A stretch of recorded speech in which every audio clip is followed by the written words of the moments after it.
Now today we are going to start second chapter, that is solutions. This chapter is from physical chemistry. Now what is solution? So solution is a homogeneous mixture of two or more chemically non-interacting substances whose composition can be varied within certain limits. Actually, in nature there are different types of mixtures: solid solid, solid liquid, liquid liquid, like that. Some mixtures are perfectly heterogeneous. It means when sand is mixed with, for example, sugar, it is a heterogeneous mixture, it is not a solution. Or sometimes, suppose kerosene, it is mixed with water, or petrol is mixed with water. Petrol or kerosene, it is immiscible with water, it is not a solution. So solution must be homogeneous. So we can't distinguish two phases. Visibly two phases cannot be distinguished. Such a mixture, it is called as homogeneous mixture, and the solution is a homogeneous mixture of two or more chemically non-interacting substances. So these substances or components must be chemically non-reactive. If they are reacting with each other, then we will not get a solution. So next important point is solution is formed by solvent and solute, and solute may be one or more than one, it may be 2, 3, like that. And the larger component of solution, it is called as solvent, and smaller component of solution, it is called as solute. We'll take example of sodium chloride in water. Sodium chloride is a common salt.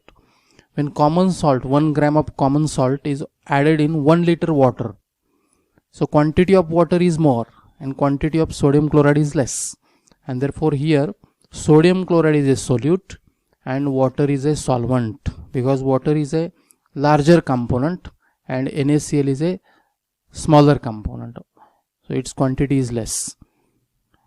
So depending upon number of components of solution, there are different types of solutions, that is binary, ternary, etc. When solution contains two components, it is called as binary solution. For example, when there is a sugar added in water, sugar is freely soluble in water, and therefore there are two components, one is sugar which is a solute and other is a water which is a solvent, and resulting solution is a binary solution. Whereas ternary solution contains three components. For example, sugar and sodium chloride, that is common salt, 1 gram each added in 1 liter water. Now there will be three components in the solution. One is a water which is larger component, that is a solvent.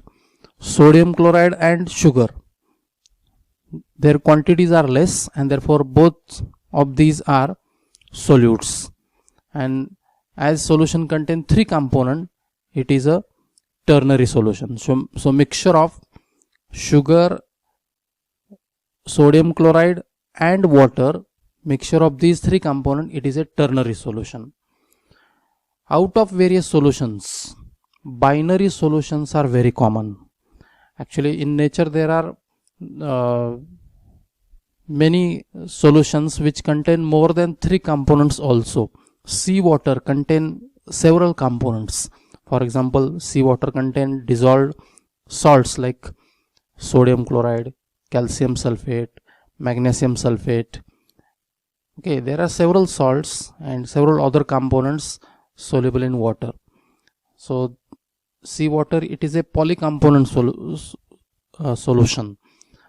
So out of various solutions, binary solution, it is a very common solution which contain two components, one is solute and other is solvent. Now again, one more thing is a solution in which water is used as a solvent, it is called as aqueous solution. Aqueous solution. Now, depending upon physical state of the components, that is solute and solvent, there are 9 types of solutions. What is the physical state of solute and physical state of solvent? Based on this fact, there are 9 types of solutions, like solid in liquid, solid in solid, solid in gas. Now here in these 3 cases, solvents are different, that is liquid, solid and gas, and these 3 solvents, when we dissolve solid solute, then resulting solutions are solid liquid, solid solid and solid gas. Example of solid in liquid type of solution is benzoic acid in benzene. Benzoic acid is a solid and benzene is a liquid, and resulting solution is a solid in liquid type of solution. Seawater, it is also solid in liquid type of solution, because we'll take example of sodium chloride in water. Actually seawater is a saline water. There is a sodium chloride which is actually solid dissolved in water, and therefore seawater is considered as a solid in liquid type of solution. But in fact it is not a binary solution. There are several components, as I said earlier. Another example of binary solid in liquid type of solution is sugar in water.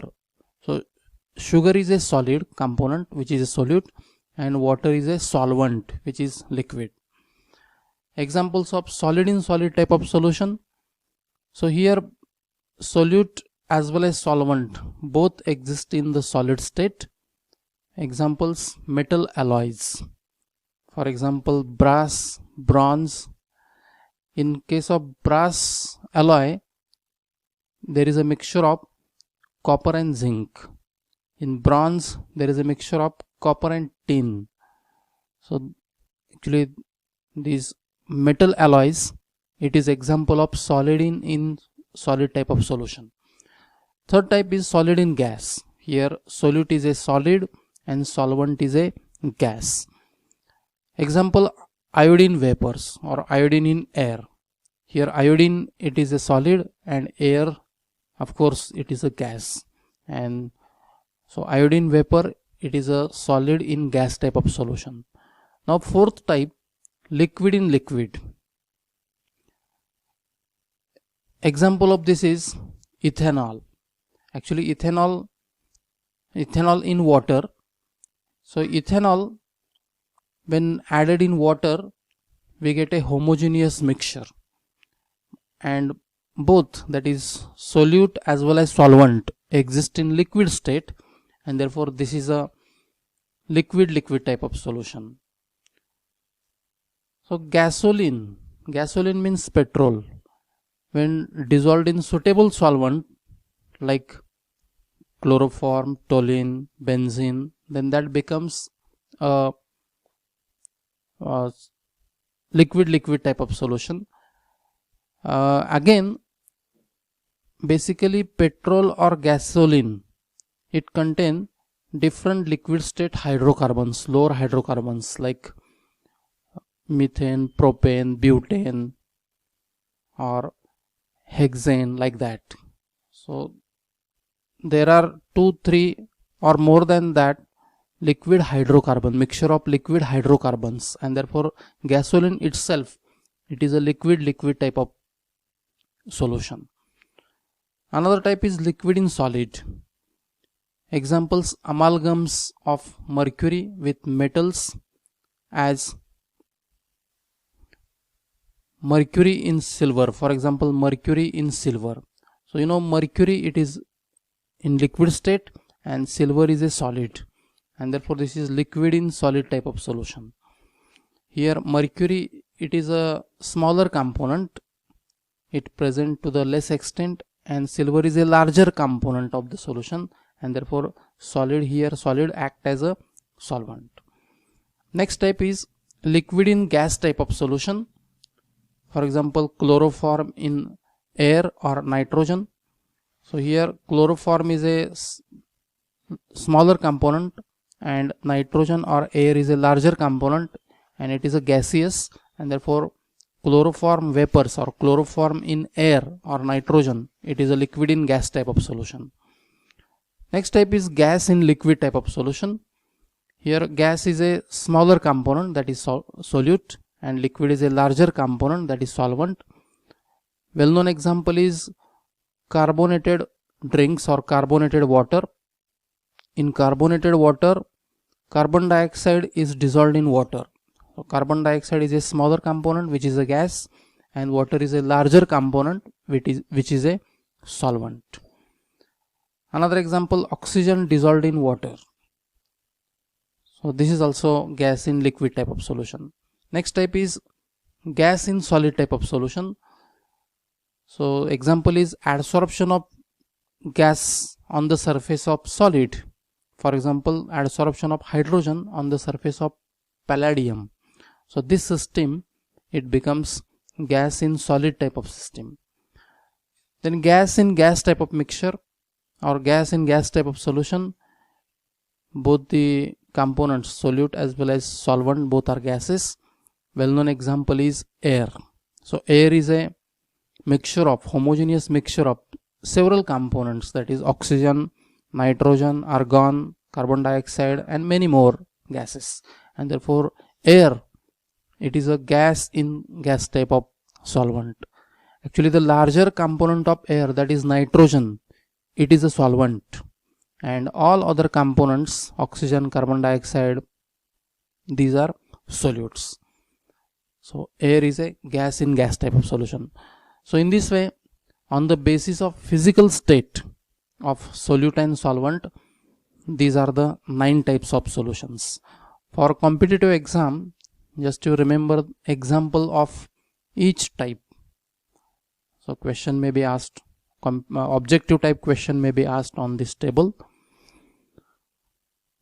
Now next important point, that is capacity of solution to dissolve solute. Now remember, when solute is added in suitable solvent, first of all, solute slowly undergoes dissolution and enter into the solution or resulting mixture, that is solute plus solvent, resulting homogeneous mixture, it is called as solution.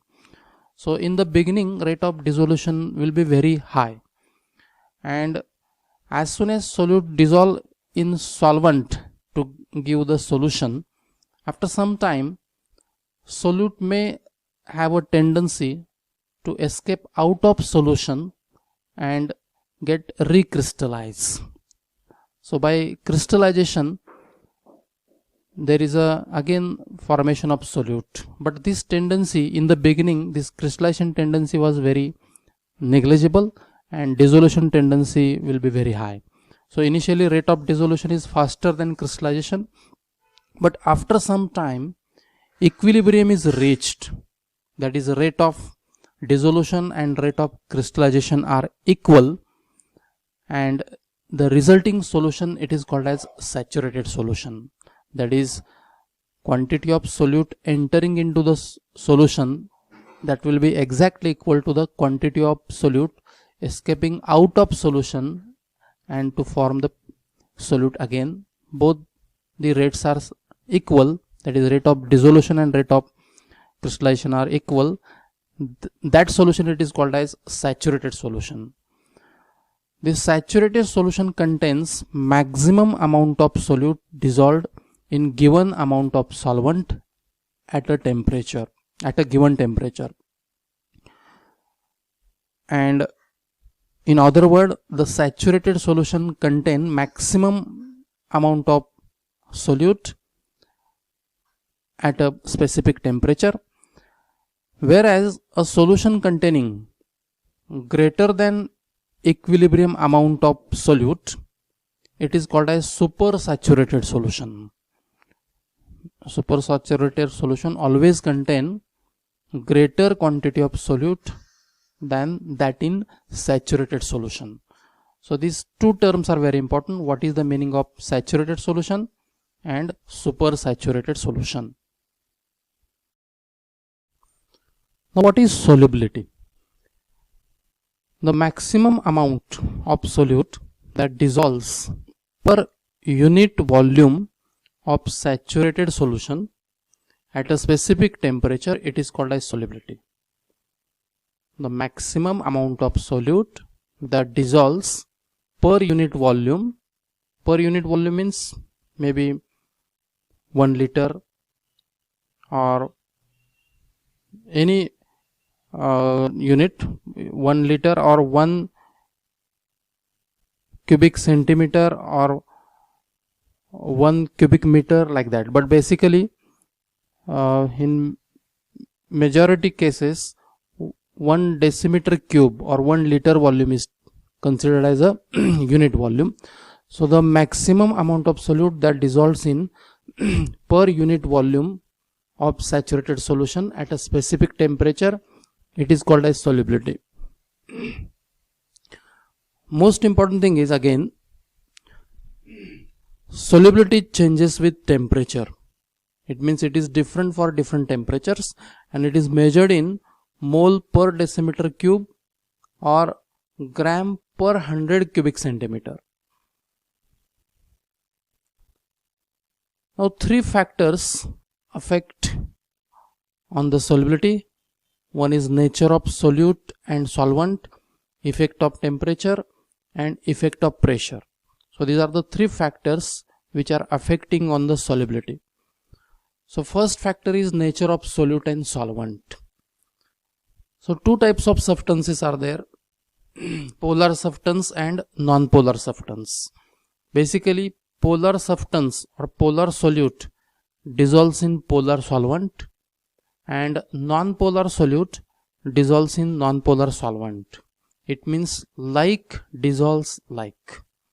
So this is the rule of dissolution. Like dissolves like. Polar substance dissolves in polar solvent.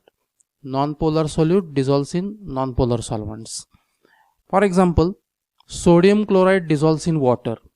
So here sodium chloride is a polar substance, and water is also polar substance, and therefore sodium chloride is soluble in water. Similarly, sugar dissolves in water. Both are polar substances. Sugar as well as water, they are polar. Another example, cholesterol dissolves in benzene. Here cholesterol, it is organic compound. It is non-polar substance. Dissolves in benzene.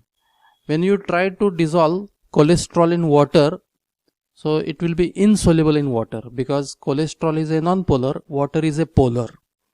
Cholesterol is insoluble in water, but cholesterol is soluble in benzene. Similarly, naphthalene is soluble in benzene. Both are non-polar substances, and therefore the nature of solute and solvent affects the solubility, and like dissolves like. Another factor, effect of temperature on solubility.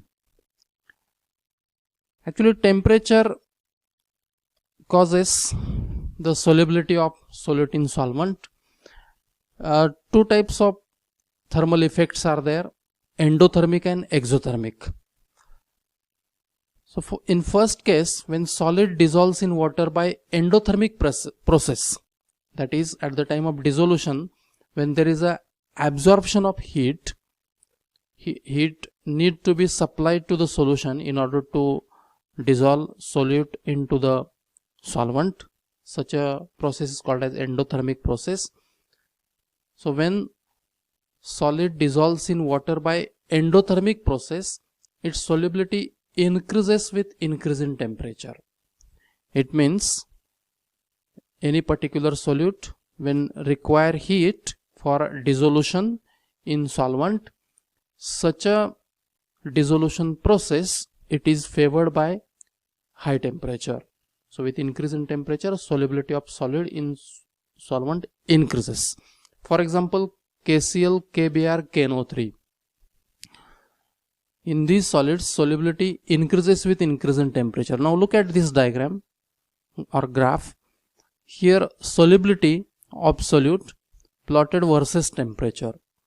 For this KNO3, You can see here, as the temperature increases, its solubility increases and it reaches to maximum value at 100 degrees centigrade.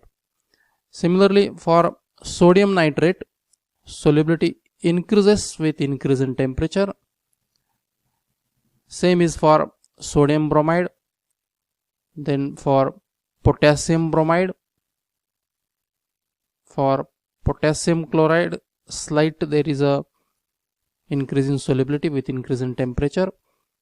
So for these solids, that is KNO3, NaNO3, then KBr, KCl, NaCl, solubility increases with increase in temperature.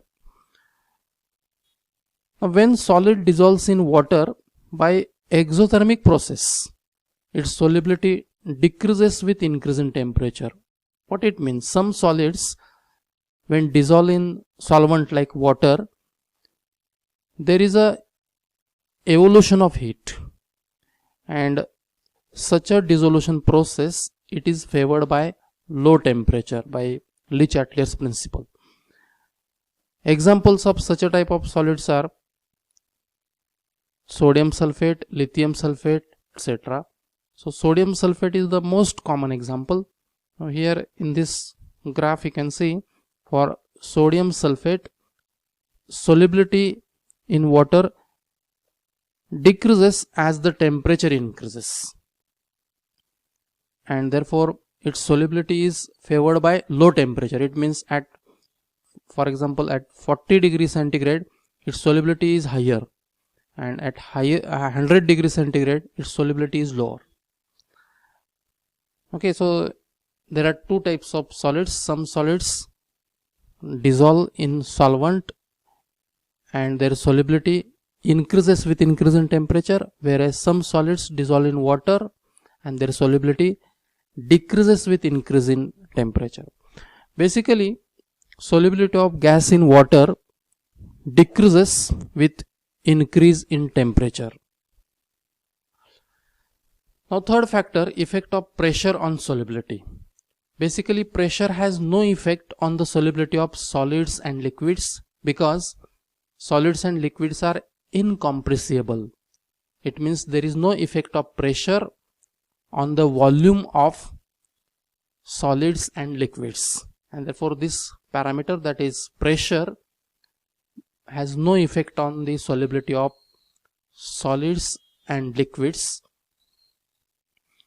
But solubility of gas in liquid increases with increase in pressure. So this pressure parameter plays important role in the solubility of gas, and solubility of gas, basically solubility of gas in liquid increases with increase in pressure. And the relationship between solubility of gas in liquid and pressure, it is given by one important law, that is Henry's law. Now what is the Henry's law? According to Henry's law, the solubility of gas in liquid, it is directly proportional to pressure of the gas over the solution. So according to Henry's law, solubility S, it is directly proportional to pressure of the gas, that is capital P, and therefore solubility of a gas, it is equal to KH, where KH is a proportionality constant known as Henry's constant, into pressure, that is P. Actually this pressure, it is in atmosphere or bar. So S is a solubility of gas, it is measured in mole per decimeter cube. Capital P, it is a pressure measured in atmosphere or bar, and KH is a proportionality constant or Henry's constant. Its unit is mole per decimeter cube per atmosphere. Again, important thing is, when there is a 1 atmospheric pressure, when this capital P, when it is equal to 1, then S is equal to KH. From this Henry's constant KH, it is defined as it is the solubility of gas in liquid at 1 atmosphere or 1 bar pressure. So this is what is Henry's law. Very simple statement. Solubility of gas in liquid, it is directly proportional to pressure of the gas over the solution. So there are few exceptions to the Henry's law. Example, ammonia and carbon dioxide gases have higher solubilities than the expected by Henry's law. This is because of reactivity of these gases with water. When ammonia is added in water, it forms ammonium hydroxide, and therefore its solubility is more than the expected as per Henry's law. Similarly, when carbon dioxide is passed through water, it forms carbonic acid, H2CO3, and therefore solubility of carbon dioxide in water is more than the expected as per Henry's law. So these are the two exceptions, ammonia and carbon dioxide. Now next point, that is what is vapor pressure. Now here you consider one vessel containing liquid or solution. Now when this liquid is kept for some time, some of the liquid molecules escape from liquid state to vapor state by evaporation. In this way, concentration of vapor molecules in this empty space slowly increases. At the same time, in vapor state, molecules may collide with each other, and during their collisions, some of the vapor molecules, they return back from vapor state to liquid state. That process is called as condensation. So after some time, condensation process starts, and rate of condensation will slowly increase as the concentration of vapor molecules increases. Now these two processes, that is evaporation and condensation, these two processes will go on, and one stage comes at which rate of evaporation, it is exactly equal to rate of condensation. In other words, after some time, the number of molecules escaping from liquid state to vapor state, that is exactly equal to number of molecules returning back from vapor state to liquid state. That stage or state of a liquid, it is called as dynamic equilibrium. Dynamic equilibrium. And at dynamic equilibrium, the concentration of vapor molecules, it is fixed. It means as number of molecules entering into the vapor phase is same as the number of molecules returning back from vapor to liquid state. As this number is same, the concentration of vapor molecules at dynamic equilibrium, it is constant.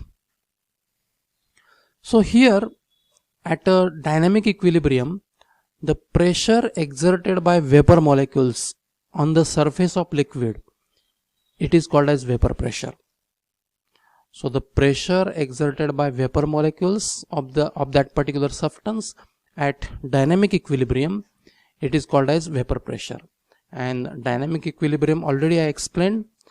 The dynamic equilibrium means the equilibrium or state of particular solution where rate of evaporation is equal to rate of condensation. Again, this vapor pressure of liquid, it is measured by using manometer. So this is the manometer tube. So when liquid is placed in this container or vessel, in the beginning, so level of mercury, so this black colored area, this shows the level of mercury. So in the beginning, level of mercury will be same, that is equal.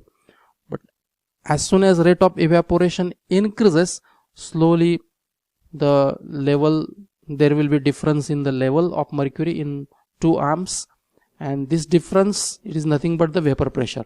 So slowly this vapor pressure increases, and at dynamic equilibrium it gets fixed that is the vapor pressure.